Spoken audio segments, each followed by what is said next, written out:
పూర్వం కశ్యపుడు యజ్ఞం చేస్తూ వరుణుడి గోవును అపహరించితేగా వరుణుడు వచ్చి ఎంత బ్రతిమలాడినా కశ్యపుడు ఇవ్వడు. దాంతో వరుణుడు కోపంతో నువ్వు మానవ జన్మ ఎత్తి భూలోకంలో గోపాలుడిగా జీవించు అని, ఆవుకు దూరమై మా దూడలు విలపిస్తున్నాయి కాబట్టి నీ భార్యలు పుత్రశోకంతో విలపిస్తారు అని శపించాడు. అదలా ఉండగా దితి గర్భవతిగా ఉన్నప్పుడు అదితి చెప్పగా ఇంద్రుడు నిద్రపోతున్న దితి కడుపులోకి సూక్ష్మరూపంలో పోయి గర్భస్థ పిండాన్ని ముందు 7 ముక్కలుగా చేసి దాన్ని మళ్ళీ ఒక్కోదాన్ని 2 ముక్కలుగా చేశాడు.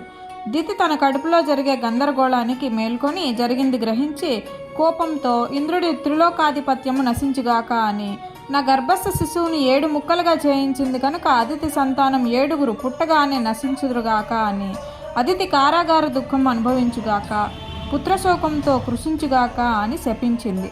దాంతో కశ్యపుడు వసుదేవుడుగా, అదితి దేవకి దేవిగా, సురసరోహిణి దేవిగా జన్మించారు.